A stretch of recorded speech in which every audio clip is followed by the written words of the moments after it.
Welcome to this lesson on making suggestions in meetings. The goal is simple. You want to sound clear, polite, and collaborative.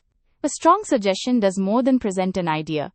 It also makes it easy for other people to react, ask questions, or improve the idea. In this lesson, you will learn several natural patterns that are common in modern business English. You will also see how tone changes from soft and exploratory to direct and action-focused. All scenario details and examples in this deck are original, so the material is safer to adapt for training videos and voice work. Before we look at the phrases, it helps to know what success looks like. First, you need a small set of dependable patterns. Second, you need to match the tone. Some situations call for a soft idea. Other situations call for a stronger recommendation. Third, you need correct grammar, especially after phrases like how about and suggest. Finally, you need to sound natural in a real conversation. That means giving a brief reason and making space for other people to respond. Many learners focus only on grammar. Grammar matters, but meeting language is also about cooperation. When you make a suggestion well, you do three things at once. You introduce an idea, you show that you respect the other people in the room, and you make it easier for the discussion to continue. Compare the direct command on this slide with the more collaborative version. The second version sounds calmer, gives a reason, and invites discussion instead of pressure. This map is a useful shortcut. On the left, the language is softer and more exploratory. In the middle, the language feels practical and balanced. On the right, the language becomes more action-focused. None of these forms is always best. The right choice depends on your relationship with the group, the level of certainty, and how close the team is to a decision. If you are unsure, start softer. You can always become more direct later if the discussion needs momentum. This first pattern is one of the safest choices in business English. When you say one option would be to, you show that your idea is only one possible path. That makes the sentence sound measured and professional. We could is even shorter and very common in meetings. Both forms are helpful when the team is still exploring choices. Notice that the sentence goes directly to the base verb. We say one option would be to pilot. We say we could send. Keep the language clean and simple. Now the tone becomes slightly stronger. Perhaps we should often appears when a speaker has already considered the issue and wants to guide the group toward a sensible next step. I suggest that we is also useful, especially in more formal discussions. There is one important grammar point here. After suggest, learners often say suggest to do something. That is not the standard pattern. Instead, say suggest doing something, or suggest that we do something. This is a very common correction in business English. These forms are very useful because they sound natural and interactive. How about and what about are often followed by a noun phrase or a verb ending in ing. For example, how about running a trial, or what about a shorter video? Why don't we is followed by the base verb, as in, why don't we ask support for feedback?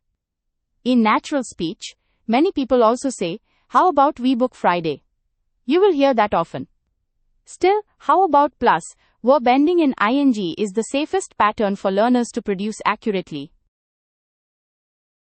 Let's and shall we both include the speaker and the listener. That is why they are good for shared action. Let's is common, efficient and direct. It works well when the group is already close to agreement. Shall we can feel a little softer or more formal, especially in some modern American settings, but it is still very clear and useful in meetings. You can also say let's not if you want to discourage an action in a collaborative way, such as let's not rush the client message.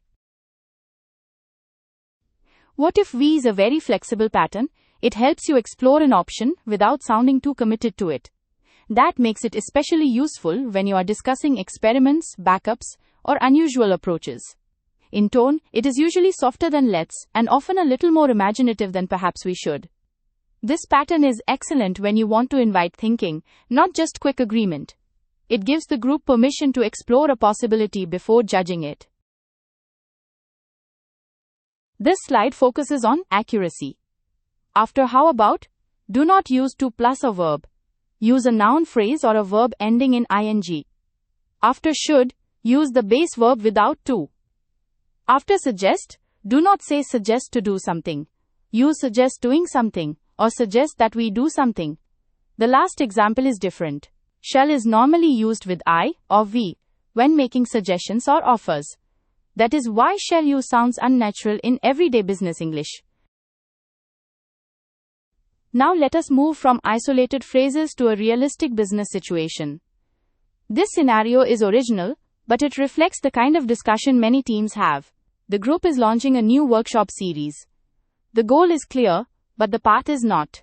That means, the speakers need suggestion language that helps them compare options without creating unnecessary conflict. As you listen to the next slide, notice how different phrases create slightly different tones, even though all speakers are trying to help. This short dialogue shows why variety matters. All 4 speakers are making suggestions, but each sentence creates a different feeling. Aisha is careful and low pressure. Daniel sounds slightly more analytical and directional. Priya sounds friendly and quick. Leo opens a more imaginative possibility. In real meetings, this range is useful. If you always use one pattern, your speech can sound flat or repetitive. If you vary the pattern based on the situation, your English sounds more natural and more strategic. Good meeting English often follows a simple pattern. Start with a phrase that sets the tone. Then say the main idea clearly. After that, add a short reason if it helps the group understand the value. Finally, invite a response with a question such as what do you think, would that work, or any concerns. This structure sounds natural because it is easy to follow. It also works well in voice narration because short and clean sentences usually produce smoother delivery than long, crowded sentences full of idioms or extra detail. This is your first speaking practice. Pause the video and turn each cue into a full suggestion. Try not to repeat the same pattern every time. For example, you might use we could for the first cue, perhaps we should for the second cue, how about for the third cue, and what if we for the fourth cue. Remember that there is not only one correct answer. The important things are tone, grammar, and clarity. Here are 4 possible answers. Listen for the structure in each one. The first answer uses one option would be to, which sounds careful. The second answer uses perhaps we should, which sounds slightly stronger. The third answer uses how about plus a verb ending in ing. The fourth answer uses what if we, which sounds exploratory. In real meetings, you can often make a suggestion stronger by adding a short reason after the main idea. Just keep the reason brief and useful. This second practice checks grammar and control. Pause again and correct each sentence aloud. Focus on the verb pattern after the phrase starter. Ask yourself whether the sentence needs the base verb, a verb ending in ing, or a different modal verb. If you can correct these quickly, that is a strong sign that the patterns are becoming automatic. Let us finish with 3 clear takeaways. First, choose the pattern that matches the moment. Use softer language when the discussion is open, and more action-focused language when the group is ready to move. Second, protect your accuracy. Small verb form errors are common, but they are easy to fix once you know the patterns. Third, keep your suggestion short, clear, and easy to answer. As a final step, try making 3 suggestions about your own work, your team, or a project you know well. That is where fluency really grows.